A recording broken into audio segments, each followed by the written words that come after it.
സൂചേട്ടൻ വന്ന ഒരു ഫീലിങ്സ്. 5 വർഷം കൂടെ താമസിച്ച ഭർത്താവാണ്, എല്ലാമായിരുന്നു. എനിക്കൊരു ഇതും ഇല്ലായിരുന്നു, എനിക്ക് അങ്ങനെ അത്രയും കറക്റ്റ് പെർഫെക്റ്റ് ആയിട്ടുള്ള ഒരു മണമായിരിക്കും. അടിച്ചു കിട്ടിയപ്പോഴത്തേക്കും പെട്ടെന്ന് ഞെട്ടിപ്പോയി മണത്തപ്പം. കാണുമ്പോൾ തന്നെ ഒരു വിഷമാണ്. ഡെയിലി കണ്ടുകൊണ്ടിരുന്ന ഒരാൾ പെട്ടെന്ന് പോയിട്ട് അത് സ്മെല് ചെയ്യാമ്പോൾ എന്നുള്ളൊരു ബുദ്ധിമുട്ട് നമുക്ക് മനസ്സിലാക്കാൻ പറ്റുന്നതാണ്. കാരണം ആ മണം ഇനി എനിക്കൊരിക്കലും കിട്ടത്തില്ല. മരിച്ച് മൺമറഞ്ഞു പോയി. ഓർമ്മകൾ മാത്രമേ ഉള്ള എനിക്ക് ഇത് പറയാൻ പറ്റത്തില്ല. അതാണ് അതിലും മേലെയാണ് സംഭവം, വിവരിക്കുന്നതിൻ്റെ അപ്പുറമാണ്. ശരിക്കും എല്ലാവർക്കും ഒരു തെറ്റിദ്ധാരണയുണ്ട്, ഭയങ്കര സുഗന്ധം ഉണ്ടാക്കുന്ന മണമാണ് അങ്ങനെയാന്നൊക്കെ. ശരിക്കും ഇത് അങ്ങനത്തെ സ്മെല്ലല്ല. ഏറ്റവും കൂടുതൽ ആള് ഷൂട്ടൊക്കെ കഴിഞ്ഞ് ഭയങ്കര ക്ഷീണിച്ച് വരുന്ന സമയത്ത് ഉള്ളൊരു സ്മെല്ല്. പല വേദികളിൽ സുധിച്ചേട്ടൻ ഇങ്ങനെ എനിക്കൊരു വീടാണ് ഏറ്റവും വലിയ ആഗ്രഹം എന്ന് പറഞ്ഞിട്ടുണ്ടായിരുന്നു. പക്ഷെ അത് ഇപ്പോഴാണ് ശരിക്കും അല്ലേ സാധിച്ചത്. സുധീന്നില്ലേ വലിയൊരു സ്വപ്നം ആഗ്രഹിച്ചതുപോലെ കിട്ടിയില്ലേ? നമ്മളത്രയും വലിയൊരു വീട് കിട്ടുമെന്നൊന്നും വിചാരിച്ചിട്ടില്ല. വീട് ഞങ്ങൾക്ക് കൊട്ടാരം പോലെ. കൊട്ടാരം അച്ഛന്റെ കൊട്ടാരം.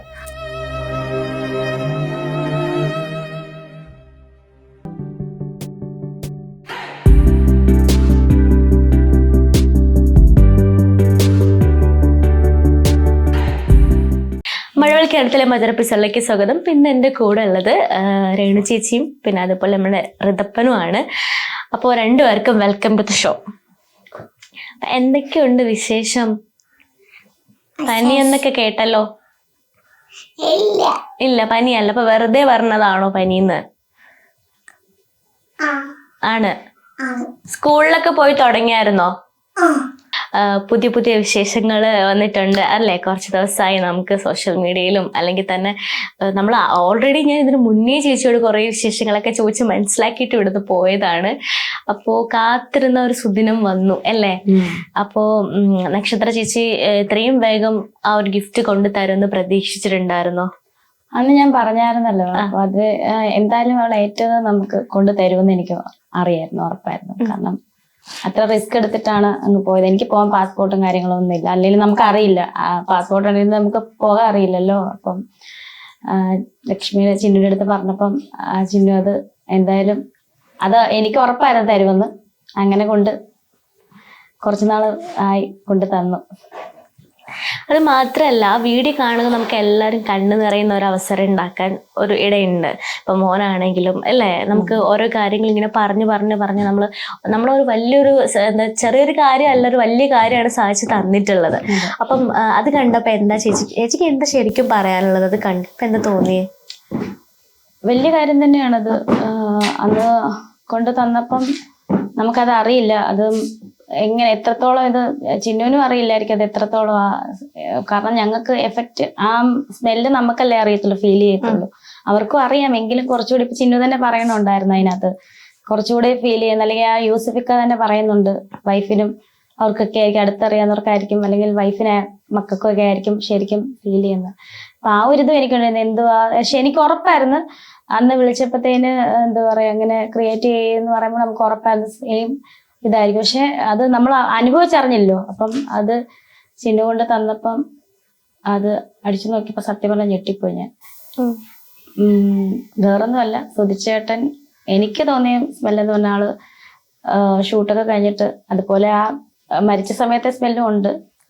അത് ആ ഷർട്ടിന്റെ ബ്ലഡിന്റെ കൂടെ ആയതുകൊണ്ടായിരിക്കണം. പക്ഷെ ഏറ്റവും കൂടുതൽ ആള് ഷൂട്ടൊക്കെ കഴിഞ്ഞ് ഭയങ്കര ക്ഷീണിച്ച് വരുന്ന സമയത്ത് ഉള്ളൊരു സ്മെല്ല്. കാരണം അത് ചേട്ടൻ വന്ന പോലെ ഫീൽ ചെയ്തു എനിക്ക്. മറ്റുള്ളവരെങ്ങനെ ഇത് എടുക്കുമെന്ന് എനിക്കറിയില്ല. പക്ഷെ എൻ്റെ ഒരു അനുഭവം എന്ന് വെച്ചാൽ 5 വർഷം കൂടെ താമസിച്ച ഭർത്താവാണ്, എല്ലാമായിരുന്നു. സോ അത് ചേട്ടൻ ഇവിടെ വന്നിട്ടുള്ള പോലെ, ചിന്നു അല്ലെങ്കിൽ ചേട്ടനെ കൊണ്ടുവന്ന പോലെ എനിക്ക് ഫീൽ ചെയ്തു, ഭയങ്കരമായിട്ട് ഫീൽ ചെയ്തു ഞാൻ. കാരണം ഇനി ഒരിക്കലും തിരിച്ചു കിട്ടത്തില്ലെന്ന് നമ്മൾ ഓർത്ത ആള് നമ്മളെ ആ ചിന്നു ആളെ കൊണ്ട് തരുമായിരുന്നു നമുക്ക്. ആ ഒരു ഫീലിങ്സ് ആയിരുന്നു എനിക്കപ്പോൾ ഉണ്ടായത്. യൂസഫിക്കാട്ടെ ചിന്നുമാട്ടെ, ചിന്നു എത്ര റിസ്ക് എടുത്ത് കൊണ്ട് തന്നു നമുക്ക്. ആ ഒരു ഫീലിങ്സ് എന്ന് പറഞ്ഞാൽ അത് പറഞ്ഞറിയിക്കുന്നതിനേക്കാളും അപ്പുറമാണ്. കാരണം ആ മണം ഇനി എനിക്കൊരിക്കലും കിട്ടത്തില്ല. മരിച്ച് മൺമറഞ്ഞു പോയി. ഓർമ്മകൾ മാത്രമേ ഉള്ള എനിക്ക് അങ്ങനെ ഒരു സംഭവം കിട്ടുമ്പോ ഇത് പറയാൻ പറ്റത്തില്ല. അതാണ് അതിലും മേലെയാണ് സംഭവം, വിവരിക്കുന്നതിന്റെ അപ്പുറമാണ്. ചേച്ചി ഇപ്പം ആ പെർഫ്യൂം കൊണ്ടുവന്നിട്ടുണ്ടായിരുന്നല്ലോ, അപ്പൊ നമുക്ക് എല്ലാവർക്കും അറിയാം വെയിറ്റ് ചെയ്ത ഒരു കാര്യമാണ്. പക്ഷെ പെട്ടെന്ന് കിട്ടിയെന്നാണ് അതിലൊരു വലിയൊരു പോയിന്റ് എന്ന് പറയാൻ, പെട്ടെന്ന് കിട്ടിയിട്ടുണ്ടായിരുന്നു. ആഗ്രഹിച്ച ആ സ്മെല്ല് പെട്ടെന്ന് കിട്ടിയിട്ടുണ്ടായിരുന്നു. ശരിക്കും ഒരു കോൺഫിഡൻസ് ഉണ്ടായിരുന്നു ആ ഒരു ഷർട്ടിന്റെ സ്മെല്ല് തന്നെ കിട്ടും എന്ന്? കാരണം ഞാൻ പണ്ടും പറഞ്ഞായിരുന്നടാ, കുറെ നാള് മുന്നേ ചോദിച്ചിട്ടുള്ളപ്പോ തന്നെ ഈ യൂസഫിക്കയുടെ വീഡിയോസ് ഞാൻ കാണാറുള്ള ആളായിരുന്നു. എനിക്ക് ഭയങ്കര അത്ഭുതമായിരുന്നു ഇത് അത്ഭുതമായിരുന്നു ഭയങ്കര. എന്താ ഇങ്ങനൊരു സംഭവം ഉണ്ടോ? അപ്പൊ ചേട്ടനെ ഞാനിത് കാണിച്ചിട്ടുണ്ട്. ചേട്ടാ ഇന്ന പോലെ ഒരു സംഭവം ഉണ്ട്, മരിച്ചു കഴിഞ്ഞാൽ അവരുടെ ഡ്രസ്സിന്റെ മണം എടുത്തിട്ട് പെർഫ്യൂം. അപ്പൊ ചോദിച്ചാൽ ആഹാ സംഭവം കൊള്ളാലോ എന്നുള്ള രീതിയിൽ അങ്ങനെ നോക്കിയിട്ടുണ്ട്. അല്ലാണ്ട് നമുക്ക് ഇതിനെപ്പറ്റി ഡീറ്റെയിൽ അറിയത്തില്ല. പക്ഷെ എനിക്ക് ഉറപ്പുണ്ടായിരുന്നു, കുറെ വീഡിയോസ് ഞാൻ കണ്ടിട്ടുണ്ടായിരുന്നു. പക്ഷെ നമുക്ക് എവിടെ എന്താണെന്നൊന്നും അറിയത്തില്ല ആളെ. അങ്ങനെ അപ്പം എന്തായാലും അദ്ദേഹം കുറെ അനുഭവം നമ്മൾ കണ്ടിട്ടുണ്ട്. മരിച്ചോറ മണം ഓരോരുത്തർ പെർഫ്യൂം മണത്ത് നോക്കിയിട്ട് അവർ പറയുന്നത്. അപ്പം നമുക്കറിയാവുന്നത് ഉറപ്പായിട്ടും നമുക്ക് അങ്ങനെ കിട്ടും എന്ന് ഉറപ്പായിരുന്നു. പിന്നെ ചിഹ്നവും കൂടെ അത് ഇടപെട്ടുകൊണ്ട് നമുക്ക് നമ്മുടെ കയ്യിൽ അത് ഉറപ്പായിട്ടും അത് നമ്മുടെ കയ്യിൽ പെട്ടെന്ന് കിട്ടുമെന്ന് പെട്ടെന്ന് എന്തായാലും കിട്ടുമെന്ന് എനിക്ക് ഉറപ്പായിരുന്നു. ആ ഒരു വീഡിയോ ആ ഒരു വീഡിയോ നമുക്ക് കാണാൻ പറ്റും. മീൻസ് പെർഫ്യൂം തരുന്നതും ചേച്ചി സ്മെല് ചെയ്ത് നോക്കുന്ന കാര്യങ്ങളൊക്കെ നമുക്ക് കാണാൻ പറ്റുന്നുണ്ട്. അപ്പൊ ആ ഒരു വീഡിയോ കണ്ട് എന്താ പറയാ, ബോൾഡ് ആയിട്ടിരുന്ന രേണു ചേച്ചി പെട്ടെന്ന് എന്താ പറയാ കരയാന്ന് പറയുമ്പോഴത്തേക്ക് ഒരുപാട് ആൾക്കാർക്ക് അത് ഭയങ്കരമായിട്ടും മനസ്സിൽ വേദന കൊണ്ടൊരു നിമിഷമാണത്. അപ്പൊ അതിനെപ്പറ്റി എന്താ പറയാനുള്ള പേഴ്സണലി മെസ്സേജ് അയക്കാറൊക്കെ? ഒരുപാട് പേര് കരഞ്ഞു തന്നെയാണ് എനിക്ക് മെസ്സേജ് അയച്ചിരുന്നത്. ആ ടൈമിൽ ആ വീഡിയോ ഇറങ്ങിയ സമയത്ത് ഒരുപാട് പേര് കരഞ്ഞുകൊണ്ട് ഞങ്ങൾക്കിത് കാണാൻ പറ്റണില്ല, മുഴുവൻ കാണുന്നില്ല, കരയുന്നുണ്ട്, കരഞ്ഞ് അവർക്ക് കാണാൻ പറ്റണില്ല. ബോൾഡ്നെസ് എന്ന് പറഞ്ഞാൽ നമുക്ക് സ്വയം നമ്മുടെ ഉള്ളിൽ നേടിയെടുക്കുന്ന ഒരു സംഭവമാണ്, ധൈര്യമാണ്. പക്ഷെ ഒരിക്കലും എന്താ പറയാ തിരിച്ചു കിട്ടത്തില്ലെന്ന്. ഒന്നാമത്തെ കാര്യം, ഞാൻ കരഞ്ഞതിന്റെ കാരണം ചിന്നു വന്ന കണ്ടതിന്റെ അവൾ അത് കൊണ്ടുവരുവാണല്ലോ എന്നുള്ളൊരു ഉള്ളിലുള്ളൊരു സന്തോഷം കണ്ണീരായിരുന്നു സത്യം പറഞ്ഞാൽ. അത് കഴിഞ്ഞ് പിന്നെ കരഞ്ഞത് എന്താ ഓർമ്മ ശരിയാണെങ്കിൽ അതിന്റെ മണം, അത് കറക്റ്റ് മണമായിരുന്നു ചേട്ടന്റെ. അപ്പൊ നമ്മള് ഉള്ളിലെ ബോൾഡ്നെസ് ഒക്കെ അന്നേരം അലുത്ത് ഇങ്ങനെ ഐസ് കട്ടയൊക്കെ അലുത്ത് പോകത്തില്ലേ, അതുപോലെ പോകും. അത് ഏതൊരു മനുഷ്യനും അങ്ങനെ ആകാതിരിക്കും, എനിക്കറിയില്ല എന്റെ കാര്യം. അതാണ് ഞാൻ കരഞ്ഞത്. കാരണം ഒരിക്കലും തിരിച്ചു കിട്ടത്തില്ല, ഇനി ഒരിക്കലും ആ മണം നമ്മുടെ വീട്ടിൽ വരില്ല എന്നറിഞ്ഞിട്ടും അത് നമ്മുടെ വീട്ടിൽ അല്ലെങ്കിൽ നമ്മുടെ അടുത്ത് കയ്യിൽ വന്നപ്പോഴത്തേനുള്ള ആ ഒരു ഫീലിങ്സ്, അവിടെയാണ് ഞാൻ പൊട്ടിപ്പോയത്. ആദ്യം ഞാൻ കരഞ്ഞ ആ വീഡിയോയിലുണ്ടല്ലോ, കണ്ടിട്ടുണ്ടെങ്കിൽ അറിയാം, ഇങ്ങനെ കരയുന്നത് കണ്ടതിന്റെ ആ സന്തോഷം, ലക്ഷ്മിയെ കണ്ടതിന്റെ സന്തോഷം, അതുപോലെ ലക്ഷ്മിയുടെ കയ്യിലിരിക്കുന്ന പെർഫ്യൂം കണ്ടതിന്റെ സന്തോഷം, അതൊക്കെ. പക്ഷെ അത് അടുത്ത് വെച്ചപ്പോ ഇനി ഒരിക്കലും തിരിച്ചു വരത്തില്ലെന്നുള്ള അല്ലെങ്കിൽ ആളെയാണ് കൊണ്ടുവന്നത്. അപ്പൊ ആ ഒരു സങ്കടം, ആ ഒരു സങ്കടവും സന്തോഷം തന്നെയാണത്. കിട്ടിയല്ലോ ചേട്ടനെ വീണ്ടും. അതാണ് ഞാൻ. കിച്ചനോട് ചോദിക്കുകയാണെങ്കിൽ അമ്മ പറഞ്ഞിട്ടുണ്ടായിരുന്നു കിച്ചനോടും കൂടി ആലോചിച്ചിട്ടാണ് അല്ലെ ഈ ഒരു കാര്യം ഡിസൈഡ് ചെയ്തിരുന്നത്. അപ്പൊ എന്താ തോന്നിയത് മോനെ? ഞാനും ഇപ്പൊ ഇങ്ങനെ എനിക്ക് ഇൻസ്റ്റയിൽ ഇങ്ങനെ ഓരോരുത്തർ ഇങ്ങനെ ഈ യൂസഫ് ബൈയുടെ ഇത് കണ്ടിട്ട് ഞാനും അറിയുന്നത് ഇങ്ങനെ ചെയ്യുന്നുണ്ട്. അങ്ങനെ പറഞ്ഞപ്പോ ഞാൻ വിചാരിച്ചാൽ ചെയ്യുമായിരിക്കും പറഞ്ഞിട്ട് അയച്ചൊക്കെ കൊടുത്തായിരുന്നു. അത്രയും പെർഫെക്ഷൻ കിട്ടുമെന്ന് മോൻ വിചാരിച്ചിട്ടുണ്ടായിരുന്നോ? ഉണ്ടായിരുന്നില്ല. എനിക്ക് ഒരു പ്രതീക്ഷയില്ലായിരുന്നു അത്രയും മണം കാണുമെന്ന്. അത് കിട്ടിയപ്പോൾ എന്താ തോന്നിയത്? കിട്ടിയപ്പോ എനിക്കൊരു ഇതും ഇല്ലായിരുന്നു, എനിക്ക് അങ്ങനെ അത്രയും കറക്റ്റ് പെർഫെക്റ്റ് ആയിട്ടുള്ള ഒരു മണമായിരിക്കും എന്നൊന്നും. അടിച്ചു കിട്ടിയപ്പോഴത്തേക്കും പെട്ടെന്ന് ഞെട്ടിപ്പോയി ഒരു മണത്തപ്പം. കാരണം അതിൽ കിച്ചുവിനെ പറഞ്ഞിട്ടുണ്ടായിരുന്നു അല്ലെ അച്ഛൻ ലാസ്റ്റ് ആയിട്ട്. എനിക്ക് പെട്ടെന്ന് ആ മണത്തപ്പം എനിക്ക് ആ ഒരു ഇതാ മനസ്സിലോട്ട് പെട്ടെന്ന് വന്നത്. ആദ്യം അത് പിന്നെ തിരിച്ചു വന്നപ്പോ തന്നെ കുറച്ചുകൂടെ കഴിയുമ്പോഴത്തേക്കും ആ മണം മാറിയിട്ട് അച്ഛന്റെ ഓൾറെഡി ശരിക്കുള്ള ഒരു മണം വരുന്നു. ഷൂട്ട് കഴിഞ്ഞപ്പോ ക്ഷീണിച്ചു വരുന്ന മണം അവനും. ഞാനും സൂചിച്ചേട്ടൻ കിച്ചൊന്നും ഞങ്ങൾ അങ്ങനെ കൂട്ടുകാരെ പോലെയായിരുന്നു. ഒരു അച്ഛൻ അമ്മ മകൻ എന്നുള്ള ബന്ധത്തിലേക്കാണ് കൂടുതൽ ഇവനറിയാം. ഫ്രണ്ട്സ് പോലായിരുന്നു ഞങ്ങള്. അങ്ങനെ ഒരാള് ഞങ്ങളിൽ നിന്ന് വിട്ടു പോകുമ്പോഴത്തേന് പെട്ടെന്ന് എന്താ പറയാ, ഞങ്ങൾക്ക് ഒരിക്കലും അത് ഇനി അങ്ങനെ ഒരു പ്രസൻസ് കാണാത്തപ്പം ലക്ഷ്മിയെ പോലെയുള്ള ഒരാള് ചെന്ന് അത് ഞങ്ങളുടെ ആവശ്യം ഞങ്ങൾ അങ്ങോട്ട് പറഞ്ഞുകൊണ്ട്, ഞാൻ അങ്ങോട്ടാണ് പറഞ്ഞത് ലക്ഷ്മിയോട് എനിക്കിങ്ങനെ ഒരു ആഗ്രഹമുണ്ട്, എന്റെ ആഗ്രഹത്തിന്റെ മാനിച്ചുകൊണ്ട് ചിന്നു അവിടെ പോയി ഇത്രയും എന്താ പറയാ ബുദ്ധിമുട്ടി. അന്ന് ആ വീഡിയോ ഒക്കെ ഇറങ്ങി ഒത്തിരി കുറ്റവും കേട്ടെന്ന് തോന്നുന്നു. അന്ന് ആദ്യം ആ പെർഫ്യൂമിന്റെ ചെയ്യാൻ പോയത്, എന്നിട്ട് പോലും എന്താ പറയാ നമുക്ക് കൊണ്ട് അത് തന്നപ്പം സത്യം പറഞ്ഞ അതാണ് ഞങ്ങള് ഞങ്ങൾക്ക് ഭയങ്കര താങ്ക്സ്ഫുൾ ആണ് ആ യൂസഫക്കയോടും ലക്ഷ്മിയോടും. അങ്ങനെ ഞങ്ങളെ സ്നേഹിക്കുന്ന എല്ലാവരോടും. ഇപ്പിച്ച് ശരിക്കും കൊല്ലത്താണല്ലേ നിക്കുന്നത്? ഇപ്പൊ കൊല്ലത്ത്. അവിടെ എന്താ നിക്കാൻ കാരണം? പറഞ്ഞിട്ടുണ്ടായിരുന്നു ഇവിടെ നിക്കുന്നതിനേക്കാളും ഉപരി കൊല്ലത്താ നിക്കുന്നതെന്ന്. എന്ത് പറ്റി അങ്ങനെ? അങ്ങനൊന്നുമില്ല, അവിടെ അച്ഛാമ്മയൊക്കെ ഉണ്ട്, അച്ഛന്റെ ചേട്ടനും ഫാമിലിയും എല്ലാരും അവിടെ. കുഞ്ഞിലോട്ട് അവിടെ നിന്നോണ്ടുള്ള രീതിയിൽ ശീലിച്ചത് കൊണ്ടാണ്. കാരണം ഇത് എന്താ പറയാ, പല രീതിയിലുള്ള ക്വസ്റ്റ്യൻസ് ഒക്കെ വരുന്നുണ്ടല്ലോ, കാണുന്നുണ്ടായിരിക്കും എന്ന് വിശ്വസിക്കുന്നുണ്ട് കിച്ചു. അപ്പം ഒരുപാട് പേർക്ക് മറുപടി കൊടുത്തിട്ടുണ്ട് ഓൾറെഡി. നമ്മൾ പല ഇന്റർവ്യൂസിലാവട്ടെ പല രീതിയിൽ വീഡിയോസിലൊക്കെ ആവട്ടെ ചേച്ചി കൊടുത്തിട്ടുണ്ട്. അതെ, അവൻ കുഞ്ഞിലെ തൊട്ടേ അവൻ ജനിച്ചോളൂ. എനിക്ക് ഇവനെ 12 വയസ്സ് തൊട്ട് അറിവേ ഉള്ളൂ. അതുവരെ അവൻ അവിടെ അല്ലായിരുന്നില്ല. പിന്നെ ഇപ്പം അവിടെ ഇവിടെ ഇപ്പം നമ്മളെ ഇട്ടിട്ട് പോവോ അല്ലെങ്കിൽ നമ്മൾ അടിച്ചിറക്കോ ഒന്നും ചെയ്തല്ലേ ഈ ആൾക്കാർ പറയണ പോലെ ഒന്നുമില്ല സംഭവം. അങ്ങനെയാണെങ്കിൽ അവൻ ഇപ്പൊ ഇവിടെ വന്നിരിക്കത്തില്ലല്ലോ, ഞങ്ങൾ ഒരുമിച്ചിരിക്കത്തില്ല. അപ്പം അത് അവന്റെ അച്ഛന്റെ വീട്, ഇത് അമ്മയുടെ വീട്. പിന്നെ അച്ഛന്റെ വീട്ടില് ആൾക്കാരൊക്കെ ഇല്ല, എല്ലാരും ഉണ്ട്. അവരുടെ അടുത്ത് പോയി നിൽക്കട്ടെ. അവൻ കുഞ്ഞിലെ തൊട്ട് നിന്ന സ്ഥലം അങ്ങനെ. പിന്നെ വല്ലപ്പോഴും ഇവിടെ വരും, അന്വേഷിക്കും, അങ്ങനെയൊക്കെ. ആൾക്കാര് പറയണ പോലൊന്നുമില്ല. രേണു ചേച്ചി പറഞ്ഞ പോലെ ഇവിടുന്ന് പുറത്താക്കിയിട്ടാണ് മോൻ കൊല്ലത്ത് നിൽക്കുന്നത്, അച്ഛന്റെ വീട്ടിലേക്ക് നിൽക്കുന്നത് എന്നൊക്കെ ഉള്ള ഒരു സംസാരം ഉണ്ടായിരുന്നല്ലോ. അപ്പൊ അത് അറിഞ്ഞിട്ടുണ്ടാവുമല്ലോ, കേൾക്കാറുണ്ട്. അപ്പൊ അമ്മ തന്നെയാണോ ഇതൊക്കെ പറയുന്നത്? അല്ലല്ല, അങ്ങനല്ല. ഇപ്പം അവിടെ അച്ഛാമ്മയുണ്ട്, അച്ഛന്റെ അമ്മയുണ്ട്. അച്ഛൻ മരിച്ചതിന് ശേഷം അച്ഛാമ്മ ഒട്ടും അങ്ങനെ ഓക്കെ അല്ല, ഒട്ടും നല്ല രീതിയിൽ. ആ സമയത്ത് ആ ഡിപ്രഷനും കാര്യങ്ങളും കാരണം ഇപ്പം ഓർമ്മ കാര്യങ്ങൾ അങ്ങനെ എല്ലാം കുറവാ. അപ്പൊ ഞാൻ അവിടെ ഉള്ളപ്പം അച്ഛാമ്മയ്ക്ക് ഒരു ആശ്വാസമാണ്, അതുകൊണ്ട് അവിടെ പോയി നിൽക്കുന്നേ ഉള്ളൂ. ഈ പെർഫ്യൂമിന്റെ കാര്യം അച്ഛമ്മയോട് പറഞ്ഞിട്ടുണ്ടായിരുന്നോ? അച്ഛൻ പറഞ്ഞിട്ടുണ്ട്. എന്താ പറഞ്ഞേ? ഒന്നും ആ സമയത്ത് അറിയത്തില്ല, അങ്ങനെ കറക്റ്റ് ആയിട്ട് അറിയത്തില്ലല്ലോ. മരിച്ച സമയത്തൊക്കെ ഇങ്ങനെ ഇടക്കിടക്ക് പറയും സുധീനെ ഒന്ന് വിളിക്കടാ എന്നൊക്കെ പറഞ്ഞിട്ട്. അപ്പോ നല്ലൊരു കണ്ടീഷനിൽ ഇപ്പോഴും അങ്ങനെ തന്നെ നിക്കുന്ന.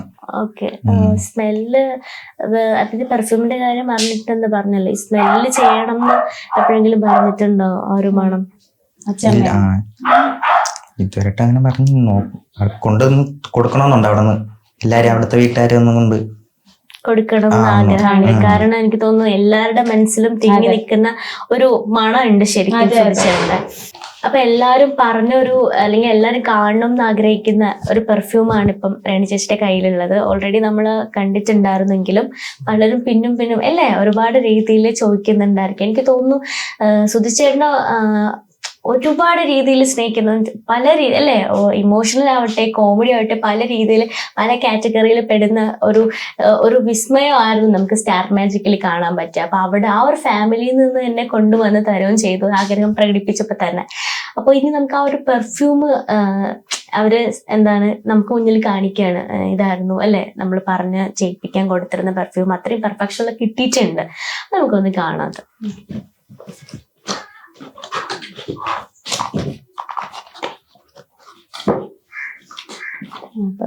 നമ്മൾ തീർത്ഥമൊക്കെ പോലെയാണ് നമ്മളത് സൂക്ഷിക്കേണ്ടത്.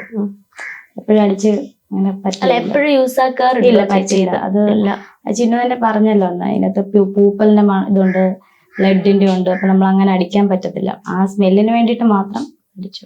അതുപോലെ നമ്മൾ ഫോട്ടോ വെച്ചിട്ട് അതിന്റെ അടിയിൽ സൂക്ഷിച്ച് വെക്കാനുള്ളത്, അങ്ങനെ ഒരു തീർത്ഥം വെക്കത്തില്ലേ, അതുപോലെ നമുക്ക് വെക്കാനുള്ള സാധനം നമുക്ക് അടിച്ചങ്ങനെ തീർക്കാനുള്ള. അപ്പൊ യൂസിന് വേണ്ടിട്ട് മേടിച്ചല്ല, അങ്ങനെയല്ല, സൂക്ഷിക്കാൻ വേണ്ടിട്ട് സൂക്ഷിച്ച്. പിന്നെ നമുക്ക് മണക്കാം, നമ്മൾ യൂസ് ചെയ്താൽ പെട്ടെന്ന് തീരും. പിന്നെ എപ്പം നമുക്കിത് എടുക്കാനാ. ചിന്നു ഇത് തീർന്നു കഴിയുമ്പം നമുക്ക് ചെയ്തു തരുമെന്നാണെന്ന് പറഞ്ഞത്. എന്നാലും എപ്പോഴും നമ്മൾ ബുദ്ധിമുട്ടിക്കുന്നത് ശരിയല്ലല്ലോ. കുട്ടി ചെയ്യും, എന്നാലും നമുക്ക് ബുദ്ധിമുട്ടിക്കുന്നത് ശരിയല്ല. അപ്പൊ ഈ ഒരു മണം നമ്മള് ഒരു എന്താ പറയാ തീർത്ഥമൊക്കെ വെക്കത്തില്ലേ, അറിയാലോ. ഒരു സൂചിയുടെ എന്തായാലും പിക്ക് പുതിയ വീട്ടിൽ വെക്കുമ്പോൾ അവിടെ കൊണ്ടിങ്ങനെ നമുക്ക് സൂക്ഷിച്ച് പ്രാർത്ഥിക്കാനുള്ള ഒരു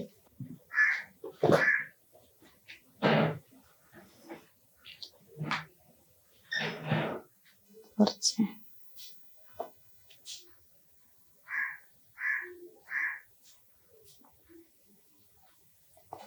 അത് തന്നെയാണ് സൂചേട്ടൻ വന്ന ഒരു ഫീലിങ്സ്. ഞാൻ പിന്നെ അന്ന് ചിന്നു തന്നിട്ടോ ഇപ്പം മണത്താ, പിന്നെ ഇപ്പോഴാണ് എപ്പോഴും നമുക്ക് മണക്കാനുള്ള ഒരു മാനസികാവസ്ഥ ഇതുവരെ ആയിട്ടില്ല. അച്ഛൻ എന്താ പറയാനുള്ളത്? കാരണം ഒരുപാട് മാറ്റങ്ങൾ ഉണ്ടായിട്ടുണ്ടല്ലേ ലൈഫില് അച്ഛൻ പോയ ശേഷം. പഠന കാര്യങ്ങളൊക്കെ എങ്ങനെ പോണു? എന്റെ +2 എക്സാം കഴിഞ്ഞ് അത് ജയിച്ചിട്ട് നിൽക്കുക. ഇപ്പൊ എറണാകുളത്ത് ആനിമേഷൻ VFXന്റെ കോഴ്സ് നോക്കിക്കൊണ്ടിരിക്കുക കോളേജിൽ നോക്കിക്കൊണ്ടിരിക്കുകയാണ്. ആനിമേഷൻ പഠിക്കണം എന്നുള്ളൊരു ആഗ്രഹം പണ്ടോട്ടെ ഈ ഗെയിം കളി അങ്ങനത്തെ ഉണ്ടായിരുന്നു. അപ്പം ഓൾറെഡി ഞാൻ കുഞ്ഞിലോട്ട് ഇങ്ങനെ കുറച്ച് അതിനെ കുറിച്ച് പഠിക്കാനൊക്കെ ഭയങ്കര ഇൻട്രസ്റ്റ് ആയിരുന്നു.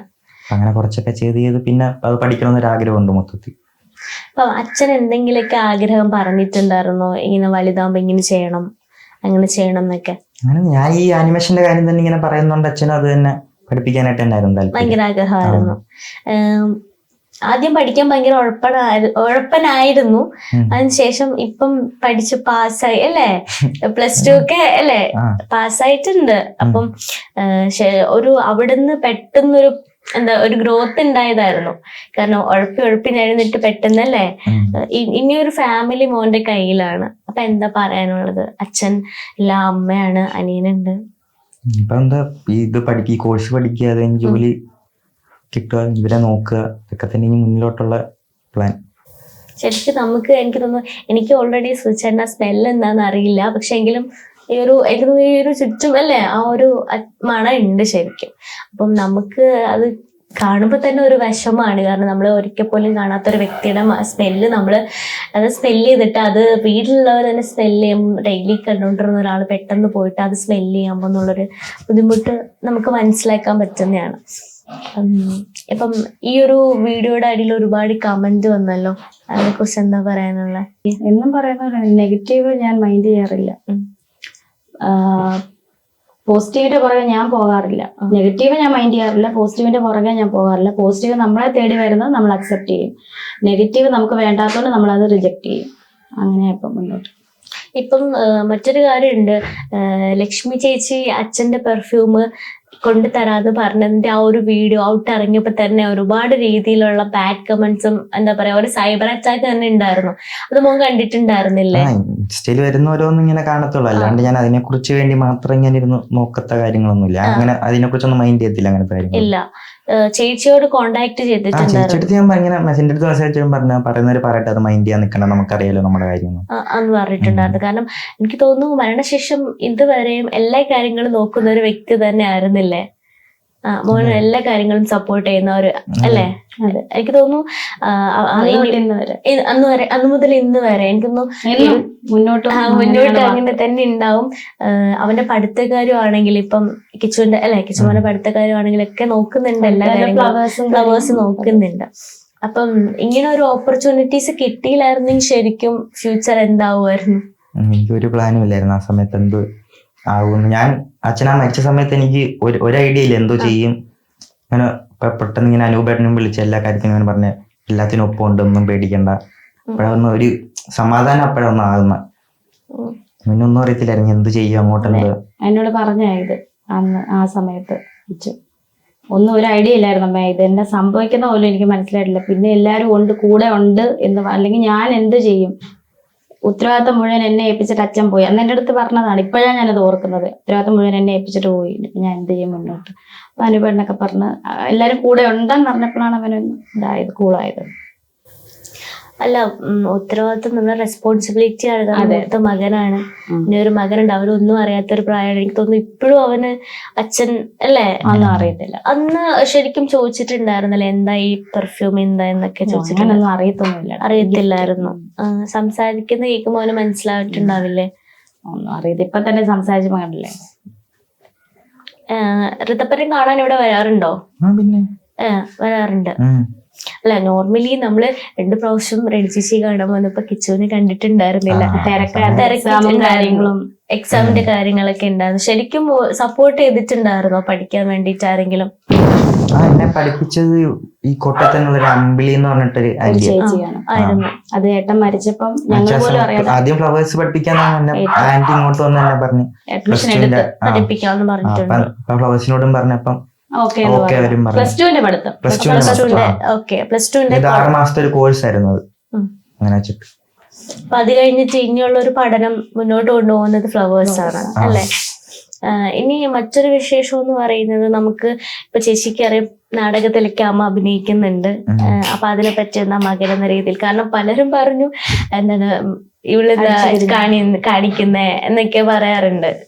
അപ്പൊ അവരെന്നെ പറഞ്ഞു. എനിക്ക് അതിനെ പറ്റി കറക്റ്റ് ആയിട്ട് അവനതൊന്നും അറിയില്ല, ഞാൻ അറിയത്തില്ല. ചോദിച്ചിട്ടില്ല. ഒന്നും ബോധമില്ല. ചോദിക്കത്തില്ല. അമ്മയുടെ ഇഷ്ടം എന്താണെങ്കിലും. അല്ല, നാടകത്തിലൊക്കെ അമ്മ അഭിനയിക്കാന്ന് കേട്ടപ്പോ എന്താ തോന്നിയത്? ചെയ്തോട്ടെ. ചെയ്തോട്ടെ എന്ന് പറഞ്ഞു. എനിക്ക് തോന്നുന്നു സുധിച്ചേട്ടന്റെ ആ ഒരു പ്രകൃതമാണ് തോന്നുന്നുണ്ട് അല്ലേ? ഉം. എനിക്ക് ചില സമയത്ത് ആ ഒരു എനിക്ക് തന്നെ നോന്ന് feel പറയത്തില്ല. ചെയ്തിട്ടുണ്ട്. ഒരു അല്ലേ ഒരു എന്ത് സുചേട്ടനാണ് ഞാൻ എന്ത് ചെയ്താലും നോന്ന് പറയത്തില്ല. അതുപോലെ എല്ലാ കാര്യത്തിലും സപ്പോർട്ട് ചെയ്യുന്ന ഒരു മകനാണ്. പക്ഷെ പലരും പറയുന്നുണ്ട് പിണക്കാണ് അല്ലെ, പിണക്കമാണ് കാരണം വേണ്ട, റീസൺ ഇല്ല. അതെ, റീസൺ പുറത്താക്കിയെന്നൊക്കെ ഉള്ള രീതിയിലുള്ള റൂമേഴ്സ് ഒക്കെ കേൾക്കുന്നുണ്ട്. പുറത്താക്കിയില്ല, ഞാൻ പറഞ്ഞല്ലോ അച്ഛനോട് ആ സിറ്റുവേഷൻസ് അങ്ങനത്തെ കാര്യത്തിൽ നിൽക്കുന്നതാണ്. നിക്കാണ് അവരുടെ ഫാമിലി, അതായത് അച്ഛന്റെ ഫാമിലി ഒക്കെ എങ്ങനെയാണ് ശരിക്കും? അവരും ഭയങ്കര സപ്പോർട്ടാണ് എല്ലാ കാര്യവും. പനിയന്റെ ആണെങ്കിലും പിന്നെ എല്ലാ കാര്യം എന്നെ വിളിച്ച് തിരക്കും. എന്തെങ്കിലും ഉണ്ടെങ്കിൽ രേണു പറയാതിരിക്കരുത്. ഞാനൊരു മടി കാണിക്കും. എന്താ രേണു ഇങ്ങനെ മടി കാണിക്കുന്നത്? എന്തെങ്കിലും ഉണ്ട്, കുഞ്ഞിന് എന്തെങ്കിലും ഉണ്ട് വേണോ എന്ന് ചോദിച്ചാൽ അവരും ഹെൽപ്പ് ചെയ്യും. ഹെൽപ്പ് എന്നല്ല, അവരുടെ ഉത്തരവാദിത്വമല്ലേ കുഞ്ഞിനെയും ഇവനെ നോക്കുക എന്നുള്ളത്. അവരത് ചെയ്യുന്നുണ്ട്, കാണിക്കുന്നുണ്ട്. എന്നെ ഇപ്പൊ എങ്ങനെയാണോ നോക്കുന്നത് അതുപോലെ അതേപോലെ തന്നെ തന്നെ നോക്കുന്നുണ്ട് അവര്. നോക്കുന്നുണ്ട്. പിന്നെ പറയുമ്പോ എന്റെ കാര്യവും ചോദിക്കും, രേണു എന്തെങ്കിലും ആവശ്യമുണ്ടോ? പിന്നെ ചേച്ചിയാണെങ്കിലും ചോദിക്കും. പെങ്ങള് സൂചിച്ചയുടെ പെങ്ങള്, നാത്തൂൻ, പിന്നെ അമ്മയ്ക്ക് ഇപ്പൊ ഓർമ്മ കുറവായത് എന്നാലും വിളിക്കുമ്പോ സംസാരിക്കും. പിന്നെ മക്കള്, പിള്ളേര് എല്ലാരും സപ്പോർട്ടാണ്. അണ്ണൻ എല്ലാരും. എനിക്ക് തോന്നുന്നു ഇത് നമ്മൾ കഴിഞ്ഞൊരു ഇന്റർവ്യൂല് പറഞ്ഞിട്ടുണ്ടായിരുന്നു, വീട്ടുകാർ ഭയങ്കര സപ്പോർട്ടാണ്, എല്ലാ കാര്യത്തിനും സപ്പോർട്ടാണ്, വിളിക്കാറുണ്ട് കാശിന് ആവശ്യം ഉണ്ടെങ്കിൽ അല്ലെ, അങ്ങനെയൊക്കെ പറഞ്ഞിട്ടുണ്ടായിരുന്നു. നമുക്ക് എന്താണ് ഓരോ സഹായങ്ങൾ ഒരുപാടുണ്ടെങ്കിലും നമുക്ക് സമാധാനം ഇല്ല അല്ലേ? അതാണ് ചേച്ചി പലപ്പോഴും പറഞ്ഞിട്ടുള്ളൊരു കാര്യമാണ്. ഇപ്പൊ തന്നെ ഒരു എന്താ പറയാ, ലക്ഷ്മി ചേച്ചി താറെടുത്തിട്ടുണ്ടായിരുന്നു, അത് സുധിച്ചേട്ടനെ വിറ്റാണ് ജീവിക്കുന്നതെന്ന് പറഞ്ഞിട്ടുണ്ടായിരുന്നു. അപ്പൊ ആ ഒരു സ്റ്റേറ്റ്മെന്റിനോട് എന്താ പറയാനുള്ളത്? അത് വെറും പൊട്ടത്തരമല്ലേ പറയുന്നതെല്ലാം. ചിന്നുവിന് അങ്ങനെ താറെടുത്തിട്ട് നല്ല സൂചിച്ചേട്ടനെ വിറ്റിട്ട് ജീവിക്കേണ്ട കാര്യമില്ലല്ലോ. ഞാൻ അന്നും പറഞ്ഞത് പൊട്ടത്തരമാണ്, വെറുതെ പറയുന്നതാണ് അതൊക്കെ. ചിന്നു അന്നും ഇന്നും ഞങ്ങളൊപ്പം ഉള്ള ഒരാളാണ്. മുന്നോട്ട് ഞങ്ങളോട് തന്നെ ഉണ്ട്, എപ്പോഴും കൂടെ ഉണ്ട് എന്ന് ഞങ്ങളോട് തന്നെ ഉണ്ട്. പിന്നെ എല്ലാവരും സപ്പോർട്ടാണ് ഈ എല്ലാ കാര്യങ്ങൾക്കും. വീട്ടുകാരാണ്, ഇവിടുത്തെ വീട്ടുകാരാണെങ്കിലും അവിടുത്തെ വീട്ടുകാരാണെങ്കിലും ഫ്രണ്ട്സ് ആണെങ്കിലും ചേച്ചി ഫാമിലി എല്ലാവരും നല്ല സപ്പോർട്ടാണ് നമുക്ക്.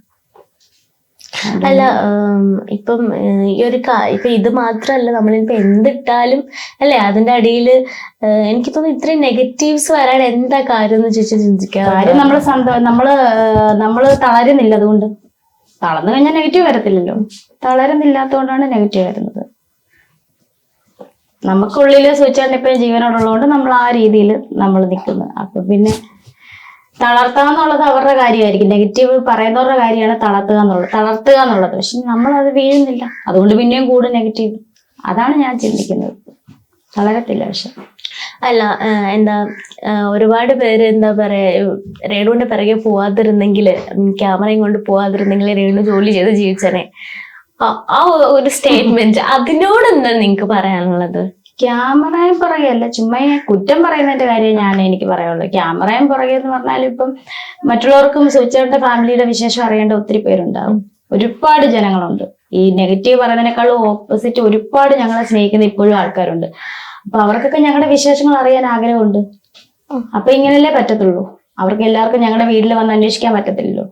പിന്നെ ഈ കുറ്റപ്പെടുത്തുന്നവരുടെ കാര്യം ഞാൻ പറയത്തുള്ളൂ. ഈ ക്യാമറയും തൂക്കി നടന്ന അതൊന്നും ഈ മറ്റുള്ളവർ പറയുന്നതല്ലേ. പക്ഷെ കാരണം ഇവർക്ക് അറിയണമെങ്കിൽ ഈ ക്യാമറ വേണ്ടേ.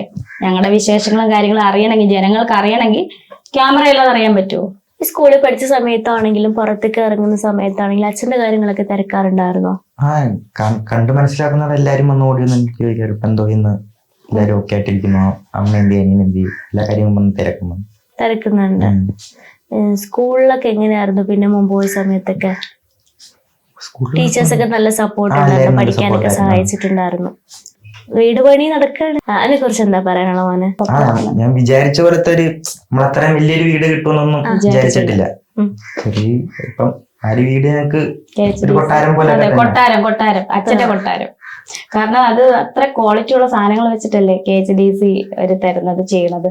അതുപോലെ അതിന്റെ സ്പോൺസറിങ്ങും കാര്യങ്ങളും ഒക്കെ ഒരുപാട് പേര് കൂടി ചേർന്നാണ്. അതുപോലെ ഫിറോസിക്ക അതിന്റെ മെയിൻ ആള്, ക്യാപ്റ്റൻ KHDC. അതുപോലെ ഫ്ലവേഴ്സും നമുക്ക് സ്ഥലം തന്ന ബിഷപ്പും, അതുപോലെ 24ഉം, എല്ലാരും പേരെടുത്ത് എല്ലാരും ഓരോരുത്തരെയും നമ്മുടെ കൂടെ നിൽക്കുന്ന ചിന്നു, അനുവേട്ടൻ സാറ്, ശ്രീകണ്ഠ സാർ, എല്ലാവർക്കും പേര് പറഞ്ഞ് എല്ലാവർക്കും താങ്ക്സ്.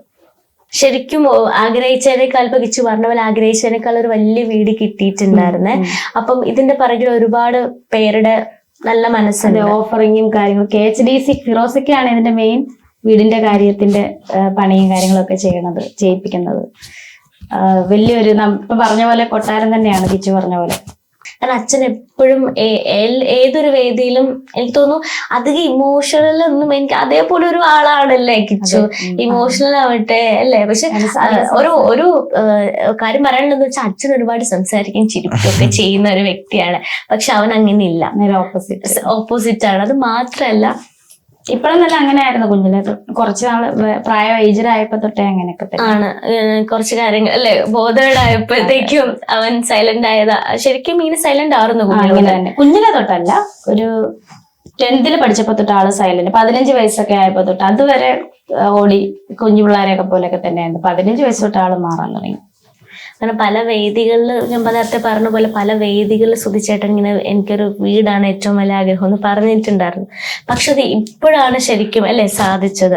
അപ്പൊ ആ സുധി നിലയം അല്ലേ, അപ്പൊ ആ വീട്ടിലേക്ക് ഇപ്പൊ കേറാൻ പോണു. വലിയൊരു സ്വപ്നം ആഗ്രഹിച്ചതുപോലെ കിട്ടിയില്ലേ. ഇനി ഒരു സ്വന്തമായിട്ടൊരു വീടുണ്ടാവും. അപ്പം അനിയൻ ഇനി വളർന്നു വരുന്നേ ഉള്ളൂ. അവനൊന്നും മനസ്സിലാകാത്ത ഒരു പ്രായമാണ്. അവനിപ്പം അച്ഛൻ എവിടെയോ ഉണ്ട് അല്ലേ. ശരിക്കും അവൻ ഇടയ്ക്കിടയ്ക്ക് അച്ഛനെ ചോദിക്കാറുണ്ടോ, കിച്ചുമോനോട് ചോദിക്കാറുണ്ടോ അച്ഛനെ കുറിച്ച്? അവൻ എനിക്ക് തോന്നുന്നു അവന് കുറച്ച് കാര്യങ്ങളൊക്കെ അവനെ അറിയാം. പിന്നെ ഒത്തിരി വർഷം, ഒരു വർഷം കഴിഞ്ഞില്ലേ, അപ്പൊ അതോടുകൂടി 6 മാസം 7 മാസമൊക്കെ അറിയാം അവനിങ്ങനെ മരിച്ചെന്നൊക്കെ അറിയാം. പിന്നെ അങ്ങ് ഇപ്പൊ എന്നോട് അങ്ങനെ പറയാറില്ല. മറന്നു, കുഞ്ഞു തലയല്ലേ, അപ്പൊ അത് മെമ്മറി ലോസ് ആവുമല്ലോ. അല്ല അവനെങ്ങനെ അറിയാം, ഫോട്ടോ എപ്പോഴും ഉള്ളതുകൊണ്ട് അറിയാം സുധി അച്ഛൻ എന്ന് പറയും. സ്വപ്നമൊക്കെ കാണും, അങ്ങനെ പറയും. കുറച്ച് സ്റ്റേറ്റ്മെന്റ് ഒക്കെ വന്നിട്ടുണ്ടായിരുന്നില്ലേ.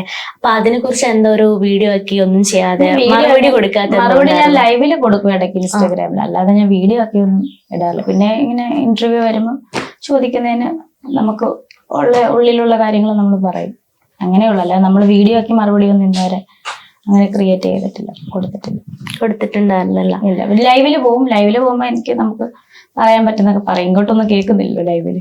മെസ്സേജ് അല്ലേ ഇങ്ങനെ വരത്തുള്ളൂ, കമന്റ്. നമ്മൾ പറഞ്ഞിട്ട് നമ്മൾ ലൈവ് വിട്ടു പോരും. അച്ഛന്റെ മരണശേഷം വേർപാടിൽ 1 വർഷം തികഞ്ഞ സമയത്ത് എനിക്ക് തോന്നുന്നു 2 സ്ഥലത്തായിട്ടായിരുന്നു ആ ഒരു അല്ലേ ഉണ്ടായിരുന്നത്. അപ്പോ എന്തുകൊണ്ടാണ് മോൻ ഇങ്ങോട്ടേക്ക് വരാത്ത? അവിടെ കൊല്ലത്തും അതുപോലെ ചടങ്ങും കാര്യങ്ങളൊക്കെ ഉണ്ടായിരുന്നു. അപ്പം അവിടെ ഞാനും എന്റെ എന്തെങ്കിലും ഇത് വേണമല്ലോ. 2 കൂട്ടരും കൂടെ അവിടെ അച്ഛന് ബലി കാര്യങ്ങളൊക്കെ അങ്ങനത്തെ സംഭവമൊക്കെ ഉണ്ടായിരുന്നു. അതെല്ലാം ആദ്യമൊക്കെ വല്യച്ഛന് ചെയ്തോണ്ടിരുന്ന, ഞാൻ അവിടെ ചെന്നപ്പോ തൊട്ട് ഞാൻ ഈ കാര്യങ്ങളെല്ലാം ചെയ്തോണ്ടിരിക്കുന്നത്. ആ സമയത്ത് അവൻ അവിടെ വേണം. അതാണ് അത് ഓൾറെഡി എനിക്ക് തോന്നുന്നു നമ്മൾ അന്നും സംസാരിച്ച ഒരു കാര്യമാണ് ശരിക്കും. അപ്പൊ ഇവിടെ അധികം അങ്ങനെ എനിക്ക് തോന്നുന്നു കിച്ചുവിന് നമ്മൾ 2 പ്രാവശ്യം വന്നപ്പോഴും കണ്ടിട്ടുണ്ടായിരുന്നില്ല. അപ്പൊ ഒരുപാട് കാര്യങ്ങൾ ഇങ്ങനെ അതിനുശേഷമാണ് കുറെ പേര് പറഞ്ഞിട്ടുണ്ട് അന്ന് വീട്ടിൽ നിന്ന് അടിച്ചു പുറത്താക്കിയെന്നൊക്കെ. അത് ഇത് ഇതിലൂടെ കാണുന്നവർക്കല്ലേ അറിയത്തുള്ളൂ, അറിയാത്തവർക്ക്. നമ്മളെ അറിയാവുന്നവരാരും അങ്ങനെ പറയത്തില്ലല്ലോ. ചുമ്മാ നെഗറ്റീവ് കമന്റ് ഇടുന്നവർ ചുമ്മാ അങ്ങ് പറയും. നമ്മളെ ദേഹത്ത് വെക്കുന്നില്ലാത്തതുകൊണ്ട് നമുക്കത് വിഷയമല്ല പറഞ്ഞിട്ട്. പിന്നെ നമ്മൾ സത്യം അറിയാൻ കുറെ പേർക്ക് ആഗ്രഹം ഉണ്ടായിരിക്കുമല്ലോ, അതുകൊണ്ടാണ് പിന്നെ നമ്മുടെ ലൈഫ് ഇങ്ങനെ പറയുന്നത്. ഐശുവിന്റെ കല്യാണം വിളിച്ചിട്ടുണ്ടായിരുന്നിട്ട് പോയില്ല എന്ന് പറഞ്ഞിട്ടുണ്ടായിരുന്നു. ഞാൻ അന്നൊരു ഇന്റർവ്യൂല് പറഞ്ഞായിരുന്നു, മരിച്ചിട്ട് 1 വർഷം കഴിഞ്ഞുകൊണ്ടാണ്, 1 വർഷം ആകുന്നതല്ലേ ഉള്ളായിരുന്നു, അതാണ് അങ്ങനെ പോകായിരുന്നു. ഒരു നല്ല ചടങ്ങ് നടക്കുമല്ലേ പുറത്തോണ്ട്. ഞാൻ പോകത്തോണ്ട് കിച്ചുവും പോയിട്ടില്ലായിരുന്നു. ഇവര് 2 പേരും നിങ്ങൾ ആ പെർഫ്യൂം എടുത്ത് സ്മെല് ചെയ്തപ്പോഴും ഞാൻ വിചാരിച്ചിട്ടുണ്ടായിരുന്നു നോർമലി നമ്മള് ഒരു പെർഫ്യൂം സ്മെല് ചെയ്യാ അത്രേ ഉണ്ടാവുള്ളൂ എന്നാണ്. പക്ഷെ ഭയങ്കര സിമിലാരിറ്റിയാണ് രണ്ടും. ഇത്രയൊക്കെ അല്ലെ ക്രിയേറ്റ് ചെയ്ത് തരാൻ പറ്റുന്ന. ഇപ്പൊ കിച്ചു നേരത്തെ പറഞ്ഞ പോലെ ഞാനും ഭയങ്കര സർപ്രൈസ് ആയിട്ട് വേണമെന്നുണ്ടെങ്കിൽ നിങ്ങൾക്ക് ഒന്ന് മണപ്പിച്ച് നോക്കാൻ കേട്ടോ, അപ്പൊ മനസ്സിലാവും ആ ഒരു സ്മെല്ലിന്റെ. കാരണം ഇത്രയും സിമിലാരിറ്റി ഉണ്ട് അതിന്. എനിക്ക് തോന്നുന്നു വലിയ കഴിവാണ് ഇത്രയും അല്ലെ. എനിക്ക് തോന്നുന്നു ഇത് വലിയൊരു എന്താ പറയുക ഒരു ആശ്വാസമാണ് അല്ലെ കിച്ചു? ആണ്. കാരണം നിങ്ങൾ 2 പേരുമാണ് ആ സ്മെല്ല്. മോൻ വെയിറ്റ് ചെയ്തിരുന്ന ഒരു സാധനമായിരുന്നല്ലേ? അമ്മയ്ക്കായിരുന്നു കൂടുതൽ ആഗ്രഹം. കിട്ടിയപ്പോ ഞാൻ ഇത്ര പെർഫെക്റ്റ് ആവുമെന്ന് വിചാരിച്ചിട്ടുണ്ടായിരുന്നല്ലേ? കാരണം ശരിക്കും എല്ലാവർക്കും ഒരു തെറ്റിദ്ധാരണയുണ്ട്, എന്താണ് ഭയങ്കര സുഗന്ധം ഉണ്ടാക്കുന്ന മണമാണ് അങ്ങനെയാന്നൊക്കെ. ശരിക്കും അത് അങ്ങനത്തെ സ്മെല്ലല്ല. എന്താ പറയാ, നമ്മൾ നോർമലി ഡിഫറെന്റ് ആണ്. നമുക്ക് ഇതുകൂടെ മണപ്പിച്ചു വെക്കാം. 2 സെയിം അല്ലേ? 2 സെയിം തന്നെയാണ് ശരിക്കും. എന്ന് വെച്ചാല് ഞാൻ ഇത്രയും പ്രതീക്ഷിച്ചില്ല, സത്യം പറയാൻ ഇത്രയും പ്രതീക്ഷിച്ചില്ല. ഇവരങ്ങനെ സെയിമാന്ന് പറഞ്ഞപ്പോഴും ഒരു ചെറിയ ചെറിയ രീതിയിലുള്ള ഇതിലുണ്ട്. പക്ഷെ ഈ ഷർട്ടിനകത്ത് ആ മണം ഉണ്ട്. എനിക്ക് തോന്നുന്നു ഈ ഷർട്ടാണോ അവസാനമായിട്ട് ഉപയോഗിച്ചത്? സുധിച്ചേട്ടൻ യൂസ് ചെയ്ത ഷർട്ടാണ് യൂസ് ചെയ്തത്. അപ്പം മരിച്ചവരുടെ ഏത് ഡ്രസ്സ് കൊടുത്താലും യൂസഫിക്ക അതാക്കി തരും. പക്ഷെ യൂസഫിക്ക തന്നെ അത് പറയുന്നുണ്ട്, ചിന്നു അതുകൊണ്ട് കൊടുക്കുമ്പോഴത്തേന് അപകടത്തിൽ മരിച്ച അവസാനമായിട്ടിട്ട ഇങ്ങനെ ഒരു ഷർട്ട് ആദ്യമായിട്ടാണ് അദ്ദേഹത്തിന്റെ കയ്യിൽ. അങ്ങനെ ഇങ്ങനെ ഒരു ഡ്രസ്സ് അദ്ദേഹത്തിന്റെ ആദ്യമായിട്ടാണ് കിട്ടുന്നത്. ഞാനപ്പോ ചിന്നുനോട് പറഞ്ഞു, ചിന്നു എനിക്ക് ഇങ്ങനെ ഒരു ഷർട്ടാണ് വേണ്ടത്, ലാസ്റ്റത്തെ മണമാണ് എനിക്ക് വേണ്ടത്. കാരണം ഇനിയും നമുക്ക് മുറിഞ്ഞു പോയ മണം ഇനിയും കിട്ടത്തില്ല, സൂചിച്ചേണ്ട വേർപ്പിന്റെ മണം ഇനിയും സൂചിച്ചേണ്ട മണം കിട്ടും. അപ്പൊ അവസാനം എന്ത് മണമാണോ സൂചിച്ചേട്ടനുള്ളത് അതാണ് ഞങ്ങൾക്ക് വേണ്ടത് എന്ന് ഞാൻ ചിന്നു. അപ്പൊ ചിന്നുവും പറഞ്ഞ് ശരി, അതിന് സുഗന്ധമല്ലത്. അതിനകത്ത് ചിന്നു പറയുന്നുണ്ട് ബ്ലഡിന്റെ ഉണ്ട് അല്ലെ, പൂപ്പലിന്റെ ഉണ്ട്, വിയർപ്പിന്റെ ഉണ്ട്, വരുന്നതിന് മുന്നേ ഷൂട്ട് കഴിഞ്ഞപ്പം കഴിച്ചതിന്റെ ഉണ്ട്, എല്ലാത്തിന്റെ ഒരു മണമാണ്. അപ്പൊ അതൊരു സുഗന്ധമായിട്ട് പറയാൻ പറ്റില്ല. നമ്മളൊരു തീർത്ഥം പോലെയാണ് നമ്മളത് സൂക്ഷിച്ച്. ഇപ്പൊ ചേച്ചി പറഞ്ഞു ലാസ്റ്റ് ഷർട്ട് ഇത് അല്ലെങ്കിൽ അവസാനത്തെ സൂചിച്ചേട്ടൻ, കാരണം അതിൽ ചേച്ചി പറഞ്ഞ ബ്ലഡ് ഉണ്ട്, വിയർപ്പിട്ട് ശരിക്കും ഒരു ഭയങ്കര എന്താ പറയാ, നിങ്ങളൊരു ഫ്ലേവർ അങ്ങനെ ഒന്നും വിചാരിക്കണ്ട, വിയർപ്പും എല്ലാം കൂടി അല്ലേ കലർന്നിട്ടുള്ള ഒരു സ്മെല്ലാണ് ശരിക്കും എന്ന് പറയണത്. ചേച്ചിക്ക് എന്താ പറയാനുള്ളത്? അത് തന്നെയാണ് ലാസ്റ്റ് അവസാന നിമിഷം ഇട്ട ഡ്രസ്സ്, അതിൽ തന്നെയുള്ളൊരു മണം ഇനിയും തിരിച്ചു കിട്ടത്തില്ല എന്നുള്ളൊരു മണമാണ് നമുക്കിവിടെ കൊണ്ടുവന്നേക്കുന്നത്. അതെന്നും ഓർമ്മയിൽ ഞങ്ങളുടെ കൂടെ ഉണ്ടാകും. ഇതിപ്പോ അടിച്ചു കഴിഞ്ഞാലും ചിന്നു ഇനി വീണ്ടും കൊണ്ടുവരാമെന്ന് ഞങ്ങളുടെ അടുത്ത് പറഞ്ഞിട്ടുണ്ട്. ഞങ്ങൾ അങ്ങനെ അടിച്ചു തീർക്കാനുള്ളതല്ലല്ലോ നമുക്ക്. ശരിക്കും അത് നമ്മളുടെ ദേഹത്തേക്ക് സ്പ്രേ ചെയ്യേണ്ട ഒരു അല്ലേ, അങ്ങനത്തെ ഒരു സംഭവം അല്ല ആക്ച്വലി. നമുക്കിപ്പോ എന്താ പറയാ, നമ്മളിപ്പം മുഷിഞ്ഞിട്ട് ഇരിക്കുകയാണെങ്കിൽ ആ ഒരു സ്മെല്ല് ഉണ്ടാവില്ലേ, സെയിം അത് തന്നെയാണ് ശരിക്കും. കാരണം എനിക്കത് പെട്ടെന്ന് മനസ്സിലാക്കാൻ പറ്റും. കഴിഞ്ഞ് വരുവല്ലേ, പ്രോഗ്രാം കഴിഞ്ഞ് വരുവല്ലേ, ആ സ്മെല്ല് കറക്റ്റ്. അച്ഛൻ പഠിപ്പിച്ച ഒരു പാട്ട് പാടിത്തരാവോ?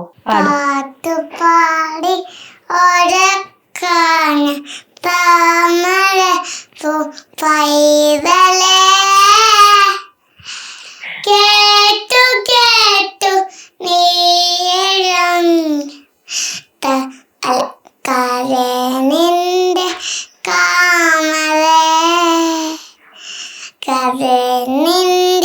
കാമരേ പാട്ടുപാടി താമരപ്പൂ പൈതലേ കേട്ടു കേട്ടു നീയഴങ്ങ് കരനിന്റെ കാമരേ. അപ്പം വലിയൊരു ആഗ്രഹം സാധിച്ചതിന് സന്തോഷമുണ്ട്, വിഷമമുണ്ട്. ഓരോ പ്രാവശ്യം വരുമ്പോഴും ചേച്ചി ഭയങ്കര ഡള്ളാവാറുണ്ട്, പക്ഷെ ഭയങ്കര സ്മാർട്ടാണ് ആക്ച്വലി. പിന്നെ പലയിടത്തുള്ള രീതിയിലുള്ള എന്താ പറയാ കുത്തുവാക്കുകളൊക്കെയാണ് ആളെ തളർത്തണേ. ഇപ്പൊ പുതിയ വിശേഷം ഉണ്ടായിരുന്നല്ലോ, നാടകത്തിലേക്ക് അഭിനയിച്ചു എന്ന് പറഞ്ഞിട്ടുണ്ടായിരുന്നു. എങ്ങനെ ഉണ്ടായിരുന്നു? റോഷൻ അഭിനയിച്ചില്ല, ട്രെയിനിങ് അതായത് റിഹേഴ്സലാണ്. റിഹേഴ്സൽ എങ്ങനെ ഉണ്ടായിരുന്നു? ഇങ്ങനെ നടന്നു പോകുന്നു. അതായത് ഒരു ഷെഡ്യൂൾ കഴിഞ്ഞിട്ടുണ്ടായിരുന്നു, കുറെ ദിവസമായി. ഇനിയിപ്പം അടുത്ത ഷെഡ്യൂൾ അവർ വിളിച്ചിട്ടില്ല. അങ്ങനെ അല്ല, അന്നേരം റതപ്പനും കൂടി കൊണ്ടാണോ പോകുന്നത്? അല്ലല്ല, അയ്യോ അങ്ങനെ പറ്റത്തില്ലല്ലോ, അങ്ങനെ പറ്റത്തില്ല. കൊച്ചിൻ സംഘമിത്രയുടെ 50ാമത്തെ നാടകമാണ്. ഒരു സതീഷ് സംഘമിത്ര ഡയറക്ടർ സാറാണ് എന്നെ വിളിച്ചത്. അവരുടെ ശ്രീകുമാർ മാരാത്ത് എന്ന് പറയുന്ന അദ്ദേഹം എഴുതുന്ന ഇരട്ട നഗരം, ഒരു നല്ലൊരു സസ്പെൻസ് ക്രൈം ഒരു നാടകം. ഈ നാടകത്തിൽ നിന്നല്ലാണ്ട് ഒരു സിനിമയിലേക്ക് കാരണം സുധിച്ചേണ്ട ഒരു സിനിമ ലാസ്റ്റ് ഇറങ്ങിയിട്ടുണ്ടായിരുന്നല്ലോ. അപ്പം ചേച്ചിയുടെ ഒരു കാൽ വെപ്പ് സിനിമയിൽ ഉണ്ടാവോ? ചെയ്യുന്നുണ്ടായിരുന്നു. കരയൻ എന്നാണ് മൂവിന്റെ പേര്. അത് ഞാൻ കഴിഞ്ഞ ദിവസം ഇങ്ങനെ ഇതിൽ പറഞ്ഞിട്ടുണ്ടായിരുന്നു ഇന്റർവ്യൂല്. അത് ടൈറ്റിൽ ഷൂട്ട് കഴിഞ്ഞതിന്റെ ഇനിയിപ്പോ സെപ്റ്റംബർ കഴിയുമ്പോഴത്തേന് അതിന് നല്ലൊരു ക്യാരക്ടറാണ് തന്നത്. അത് അസോസിയേറ്റ് ഡയറക്ടർ പ്രശാന്ത് പൊന്നിനം, നവാഗത സംവിധായകനാണ്, അദ്ദേഹത്തിന്റെ ആണ് സിനിമ. അതിന്റെ നേത്ര കാസ്റ്റിംഗിലെ ബൈജു ചേട്ടനാണ് എന്നെ വിളിച്ചത്. അതില് ടൈറ്റിൽ ഷൂട്ട് കഴിഞ്ഞപ്പോൾ തന്നെ ഒരു ഓക്കെ എന്ന് പറഞ്ഞു, നന്നായിട്ടുണ്ടെന്ന് പറഞ്ഞു. ഒരു നല്ലൊരു ക്യാരക്ടറാണത്. അതിനിപ്പം സെപ്റ്റംബർ ഒക്ടോബർ കുറച്ച് ദിവസം കൂടെ എടുക്കുമായിരുന്നു ഷൂട്ട് തുടങ്ങാനും കാര്യങ്ങളൊക്കെ, ബാക്കി ഷൂട്ടും കാര്യങ്ങളൊക്കെ. ഓക്കെ, അപ്പൊ ഒരുപാട് വിശേഷങ്ങളുണ്ട് പുതിയ സിനിമയിലേക്ക് അല്ലെ. ആദ്യ സിനിമയല്ലേ രേണുചേച്ചിയുടെ? പുതുമുഖങ്ങളും ഒക്കെ ഉള്ള സിനിമ, സീരിയൽ ആർട്ടിസ്റ്റുകളെ ആണ് ഉണ്ട്. അപ്പൊ പുതിയ സിനിമയാണ്. പുതിയ ഒരുപാട് വിശേഷങ്ങളുണ്ട്, പുതിയ പ്രോജക്റ്റുകൾ കിട്ടുന്നുണ്ട്, സിനിമയിലേക്ക് എത്തിയിട്ടുണ്ട്. അതുപോലെ തന്നെ കിച്ചുവിന്റെ കാര്യം പറയുകയാണെങ്കിൽ അല്ലെ, പഠനം ഇനി മുന്നോട്ട് പോവാണ്. ആഗ്രഹിച്ച ഒരു ലെവലിലേക്ക് എത്തട്ടെ എന്ന് ഞാൻ രണ്ടുപേരോടും പറയാണ്. അപ്പം നന്നായിട്ട് പഠിക്കണം, അതാണ് പറയാനുള്ളത്. കാരണം അച്ഛൻ്റെ ഒരു ആഗ്രഹമാണ് ആ ഒരു എന്താ പറയാ ആനിമേഷൻ പഠിപ്പിക്കണം എന്നുള്ള രീതിയിൽ. അപ്പൊ അതിനുള്ള എല്ലാ സഹായങ്ങളും ചെയ്തു തരാനാണ് ഒരാളുണ്ട്. ഇനി ചെയ്യേണ്ടത് നന്നായിട്ട് പഠിച്ചു കാണിക്കുക എന്നുള്ള ഒരു കാര്യം മാത്രമാണ്. അപ്പം രണ്ടും മുന്നോട്ട് പോട്ടെ. ചേച്ചിയുടെ കാര്യങ്ങളൊക്കെ അങ്ങനെ തന്നെ പോട്ടെ. ഋതപ്പനും ഒരു ഫാമിലി. അപ്പം പുതിയ വിശേഷങ്ങൾ വരട്ടെ. പുതിയ വീട്ടിലേക്ക് കയറാൻ എത്രയും പെട്ടെന്ന് പറ്റട്ടെ എന്ന് ഞാൻ പ്രാർത്ഥിക്കുന്നുണ്ട്. അപ്പോൾ നന്ദി, നമസ്കാരം.